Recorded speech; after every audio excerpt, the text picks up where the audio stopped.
Hello fellow Walking Dead collectors, Solid Dave Snake here, kicking off my reviews for the brand new AMC's The Walking Dead Color Tops 7-inch action figures by McFarlane Toys. And what better figure to kick off these reviews with than number one in these Color Tops line and our lead hero character from The Walking Dead, Rick Grimes. So very fitting that they made him number one in these Color Tops.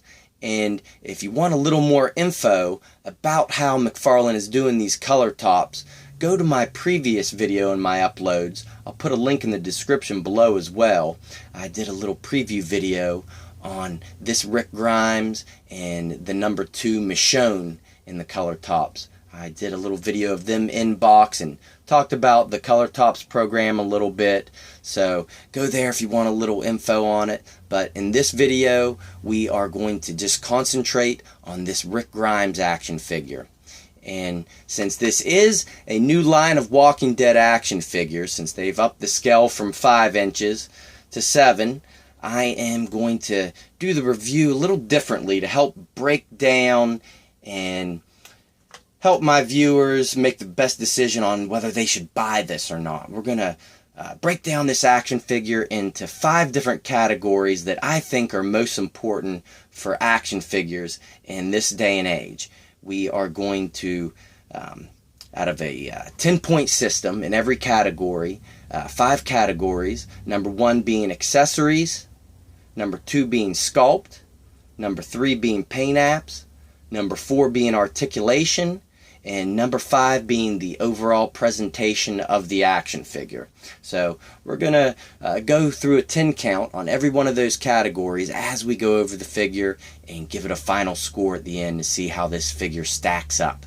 So without further ado, let's give this Rick Grimes a 360-degree spin before we start breaking him down. And this Rick Grimes is based off his look from the beginning of Season 6. I know a lot of people were confused, thinking this might have been another Rick Grimes from Season 3, because it does look a lot similar, with the outfit almost being exactly the same colored shirt and everything. However, you can tell it's a more recent Rick with the clean shave and bandages on his head from where he got in the fight back in Season 5, and bandaged hand. So for accessories, he only comes with 2, and unfortunately one of them is this base that comes with him for him to stand on, to be displayed on. And there is a peg on it. Of course, he has a peg hole in the bottom of his right foot. It fits on this stand. And Michonne comes with the exact same base stand. However, the peg hole's in a different spot. So it pretty much is the same display piece with Michonne. And there is sculpted detail on top. Of course, on the front it says AMC's The Walking Dead. Kind of has a different tier look to it, and it is actually hollow on the bottom. And I don't know if some people are going to like that these figures are coming with these bases, but to me it is a complete waste of an accessory.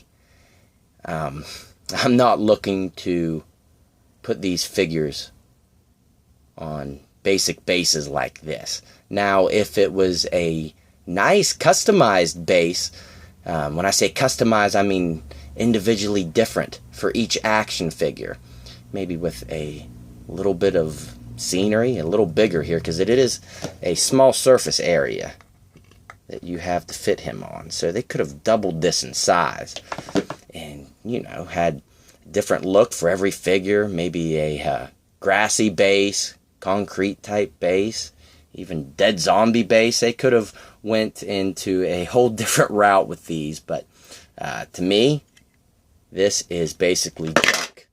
So, wasted accessory to me.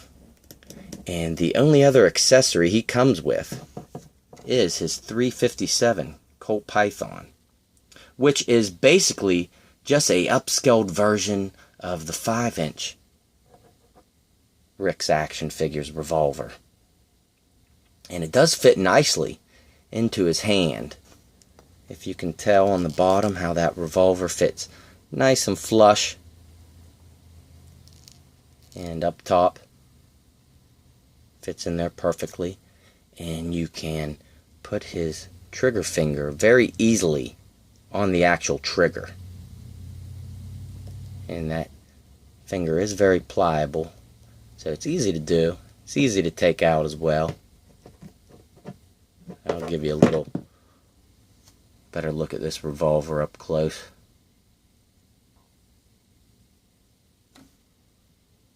And overall, the paint job in it is really good. The silver looks weathered. Even a little bit of gold there on the handle. Which that grip does have that nice brown wooden look to it. However, on this side, you do get that ugly seam from the mold pouring. I hate that with accessories with these action figures, but hey, gotta fill the mold, right? And this revolver does fit very nicely into his holster, and it will go down to that point. But it holds it very nice and snug. However, then you don't have anything else to put in Rick's hand.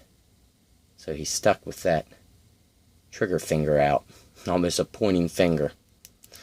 So all in all, the accessories are very lackluster with this figure, coming with only the revolver and that base stand, which I find useless. You know, I didn't want that with these. So for accessories, out of 10 points, I gotta give it only a 2. For pretty much just only coming with that revolver for him to use. That's definitely pretty lame. Now let's take a look at Rick from head to toe and go over his sculpt and paint apps.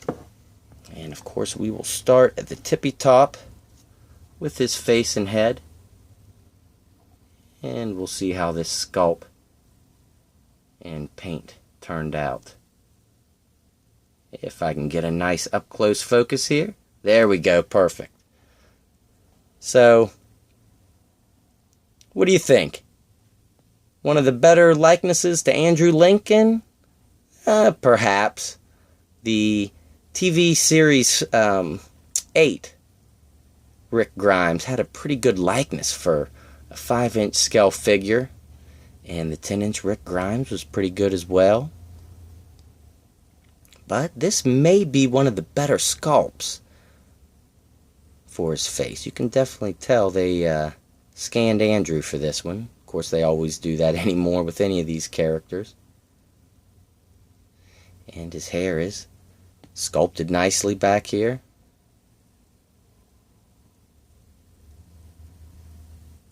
But the paint apps with the hair, there's something muddy going on back here. Doesn't look that bad from the front. However, they did miss the mark on a couple spots. If I can get in close enough here to show you. Oh, of course, it's gonna give me a hard time focusing now. Go a little farther out and see if you can still see where the hairline matches up with his actual skin. Kind of bleeds over in parts and isn't necessarily taken all the way to the end of the hairline, like right here. You can see it wasn't painted all the way down, which is kind of a minor gripe, but when you are close it's noticeable, and it's very sloppy around the ears. And the stubble effect that they went with on his face turned out okay. It almost looks just like it's dirt, though. Doesn't give off the perfect representation of stubble or 5 o'clock shadow. course, he is supposed to be clean shaven, so I think they're just trying to go with that effect of it literally just starting to come in. However, that pink on his lips turned out really well. That was executed nicely. And I do like the bandages on his face. However, they are missing one. In the episode, he had one on that side of his nose as well. And I don't know if you're going to be able to make this out on camera. I can in person, but with as far up as his eyes are, it's hard to make it out. But his left eye is actually looking off from his right. Now, the right one looks like it's painted in there good, but they definitely messed up my left eye. It's like it's rolling in the back of his head, so that looks pretty bad. So I'm not going to say this is a definitive Rick Grimes head sculpt. Some of those points made it a little lackluster. And I'll show you the top of the head again. Maybe you can see what I'm talking about with that wash they have going on. It just looks a little muddy. It just doesn't look right. That's not the best paint apps for hair that I've seen on these Walking Dead action figures. So definitely going to lose some points there. Now, his body overall was sculpted phenomenally. Oh, and I just noticed this too. That dimple did turn out nice on his chin. But his overall clothing, McFarlane always does a great job sculpting the clothing. I mean, you can see all the stitch work and buttons all through here. Wrinkles and folds galore. And the paint apps for this shirt were done really well, given that sweating appearance. Like the shirt is saturated in parts. So I do like the way that came out. Of course, his sleeves are rolled up with a little bit of a different color tone. The underside of those sleeves. And this was like this in the packaging when I found it. There is some paint chipping on this side. So be wary of that with these figures. I don't know if this is going to be a problem, but you can see right here and then underneath the armpit. So I'd say that doesn't look good, but with the weathering and ripping and everything of these Walking Dead characters with their clothing, it's almost forgivable. It almost really just kind of blends in. And the detail continues here in the back. Even a sweat stain up at the bottom of his neck. The way that his shirt is tucked into his pants looks really natural. And this left hand, he did a great job with paying attention to the detail of his watch and that bandage he had on in that first episode of season 6.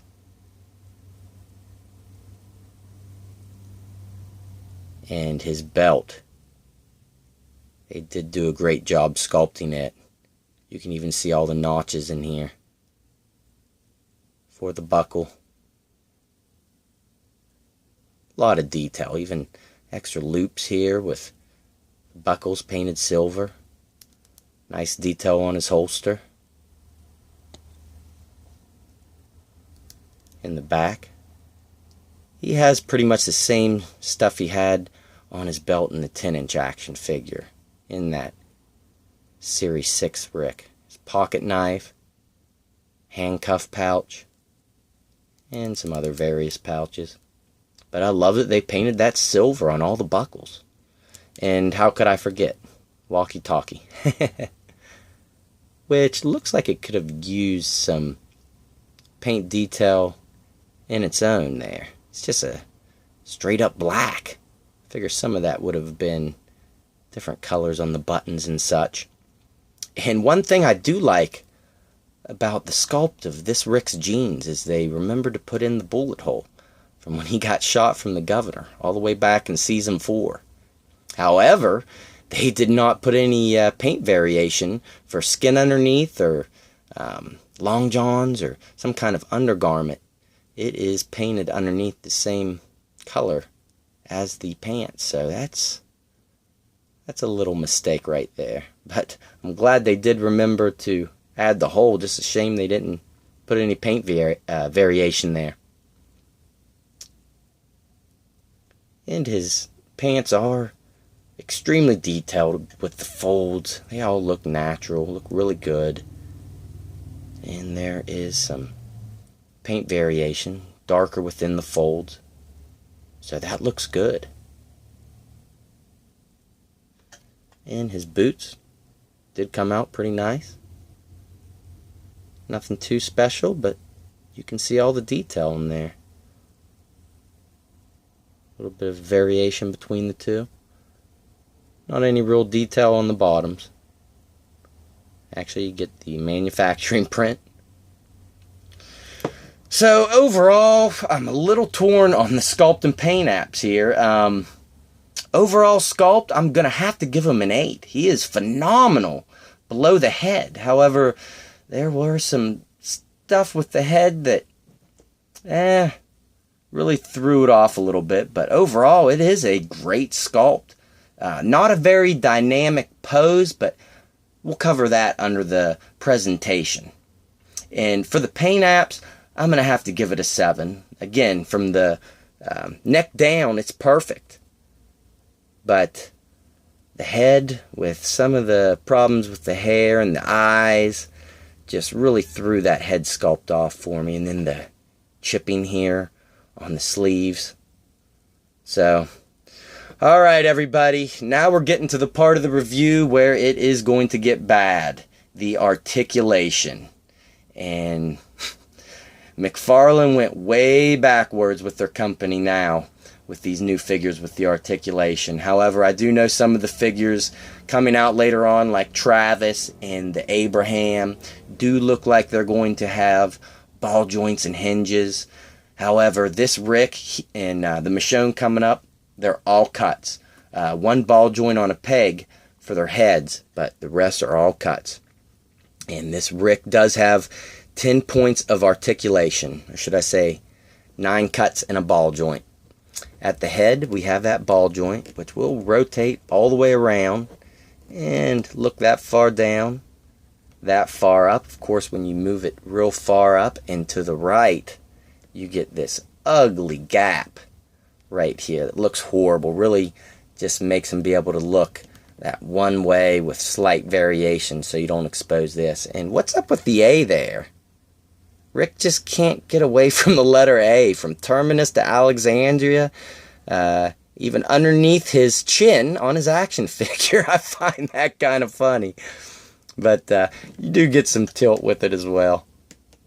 So that is the best point of articulation on the figure, and when you have it looking this way, it's pointless. So, horrible. And both shoulders are on a cut, which they will both rotate all the way around. And of course, the sculpt is not going to match up whenever you rotate those. You can see where the seam runs down here. That's where it's supposed to match up. And on the shoulders, it doesn't look as bad as in other spots, but it throws the sculpt off. Even on this side. And it's a shame, because really you want Rick holding that gun up like this, but then there's that gap there. And he does have cuts at the elbows, both elbows, so it's hidden nicely there from where the skin goes with the shirt, but all in all pretty useless. And at the waist he has a cut as well, which gets thrown way off when you move it to the side. And I'm not going to force him to go all the way around. Feels kind of stuck right there. I don't want to break that walkie-talkie, so be wary of that, but why would you turn him past that point? And at the upper thigh, he rotates all the way around on both sides. Once again, useless point. Absolutely useless. And he doesn't even have ball joints at the ankles. He has a cut down there as well, so you can only swivel. So that makes it useless. So all around, pretty much useless articulation. And for the articulation, I'm going to have to give it a 2 out of 10. This really went backwards with articulation from McFarlane Toys. And now on to the last thing, overall presentation. So how's this guy going to look on your shelf? Well, if you want him to look like this, holding the revolver or not, that's pretty much it. Slight variations in the head, and if you want the sculpt thrown off with the arms and legs, you can rotate those. But pretty much, this is the only way you're going to be able to present this action figure. And I think that's kind of lame. The articulation has a big part to do with the presentation, because a lot of people that collected those 5-inch action figures, they'd like to make displays, dioramas, and such, and you're very limited with this. So overall, accessories, 2 out of 10. Sculpt, 8 out of 10. Paint app, 7 out of 10. Articulation, 2 out of 10. And presentation, I am going to give it a 5 out of 10. So overall, out of 50 total points, we have 24. So this is under the halfway mark and gets a big F from me. I cannot recommend this action figure. It is basically just a 7-inch glorified statue, like I said from the beginning. Whenever they first started showing protos of these, I could tell those proto shots were made for not having articulation. And that was a big letdown for me.